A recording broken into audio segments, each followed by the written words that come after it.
So Washington State, Oregon State, they got their day in court and they won. They walked away victorious. But what does that mean exactly moving forward? Now, you're going to hear from a lot of sources that in this, there is no way that they get control of the conference moving forward when it comes to the playoff picture. In that being said, they won't get $300 million that you and I talked about a month ago.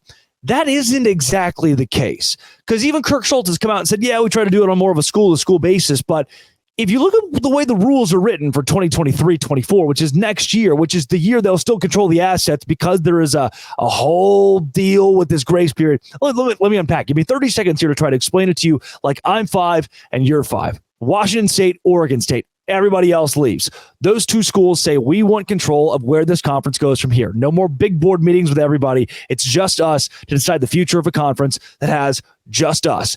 The law says, you know what? Sure, that sounds pretty reasonable. We'll give it to you. $400 million in assets this year. You guys decide what you want to do with this moving forward. The NCAA has gifted them a grace period of a few years. They have until 2027 to try to figure out what they're going to do with the Pac-12. And until then, they can still beat the Pac-12. Those two teams. Now, the way the College Football Playoff Committee has written the rules of the College Football Playoff is the revenue sharing for this goes to power conferences. They're going to give an estimate of $300 million, $320 million to every power conference. And again, if you're keeping up, the NCAA still recognizes the Pac-12 as a power conference due to their grace period. Who's in that power conference? Washington State and Oregon State. With that, with them being the two members of a power conference, the way that it's written in the rules for the College Football Playoff is the revenue distribution would go in full. That conference would go in full to those two schools. I have not seen any documentation, legal documentation, that says that's not the case. You heard from Ross Dellinger that now the College Football Playoff Committee is wanting to go to a 5+7 format. Again, unpacking, that means 4 power conferences get an automatic bid. The fifth, that 5 part of the 5+7, that fifth team is going to be the best group of 5 school in America. The other 7 are at-large bids. Right now, it's a 6-6 format. 5 power conference teams, the best group of 5 conference team, and then 6 at-large. That's it, the 6+6 as we speak. Now, guess what? If we want to go with Dellinger's reporting and say that, okay, now we're going to change it to a 5+7, you have to vote unanimously for everybody to do that. The problem with voting unanimously is that Kirk Schultz, the president of Washington State, is on the College Football Playoff Committee, and he's not going to vote for his school to get the shaft. He's not going to vote for this 5+7. When if he can keep it at 6+6, by rule, what's written right now, his conference exists because the NCAA says it does. They have to let his team in. Now, you at home can say that doesn't make any sense. And you're right. How could you pick from 2 teams? These are just 2 teams in a conference. You can't give one of them an automatic bid. That makes no sense. It's not how that should work. But it is. See, it doesn't matter what I think. It doesn't matter what you think. It doesn't matter what you say, well, okay, well, this makes the most sense. It's not the law. There are contracts signed. There's a legal proceedings that occurred already to establish what the College Football Playoff Committee is. And now further legal proceedings that have established, you know what, of the money, of the voting power, of the decision-making for the rest of the conference, we give all of that to Oregon State and Washington State. Everybody else left. Now, I want to mention this. I do want to mention this. Those teams that left the Pac-12 broke their grant of rights by announcing it before the date where it was legal, right? Before we're going to midnight and saying, all right, see you guys later. So they're being punished. These teams are being punished for giving notice, for putting in their 2 weeks. They're being punished for breaking the rules so that they could get a jump ahead of this thing. That's where it gets really funky to me of, okay, so is it bad if you announce on the front end and try to give everybody time to figure things out, then you get punished by not being able to control assets. So wait a second. The money that Oregon brought in this year, that USC brought in this year, now a judge has ruled that they don't get to see that?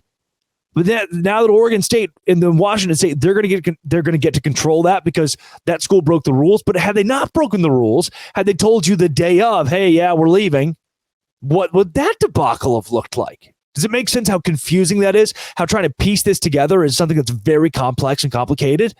the problem that I keep going back to, and I know you'll see videos of Kirk Schultz saying, yeah, we try to make it more of a team thing. And you'll hear Ross Dellinger come out and say, hey, what about the 5+7 is the way we're going to move? You hear all that stuff. And here's what I keep coming back to. It doesn't matter what these talking heads say. It doesn't matter what these people say. It doesn't matter what I say outside of what is written in the college football playoff committee's rules. There are already outlines for what to do in these scenarios. A judge has ruled on what to do in the scenario with Washington State and Oregon State. I can't change that. You can't change that. There is an appeal process, but I'm not hanging my hat on that right now. Hat on that right now. I'm confident that what is written right now is in favor of Washington State and Oregon State holding on to leverage. It's that leverage word that makes me think they've still got a shot at going to a Big Ten, a Big 12, an ACC. That there's still an opportunity to do that. Now, do I want those two teams? Well, we've kind of talked about the markets and TV, and Washington State brings a lot. What can Oregon State bring you? Well, they're good at football right now. What have you done for me lately? But that's not really the way these deals work. I want to go back to this. Do you want those two teams in the Big 12? Do you want Washington State and Oregon State? Now they have money. Now they have leverage. The way that's written, they'll be rich the next couple of years. Do you want to try to strike a deal with them to bring some of that leverage, for them to use their leverage to bring some of that power over to the Big 12? And if the answer is yes, good news. They're going to be able to use leverage to make a move like that. If your answer is no, it's kind of too bad. Right now, they've got power. No matter what I say, no matter what you say, no matter what I want, no matter what you want, these teams can operate around it because of what a judge has granted them and what the college football playoff has granted them, what the NCAA has granted them. Nobody thought at the beginning that they did the same damn thing as the Big 12 tiebreaker. Nobody sat around and thought, oh, shoot, we should probably not make these rules so bad. And now you got to pay for it. And if you want to change those rules, you got to get around Kirk Schultz, who's the president at Washington State. That's complex. Hey, you know what's not complex? Kansas being good at basketball. It's kind of normal. This is Locked On Big 12, part of the Locked On Podcast Network, your team every day.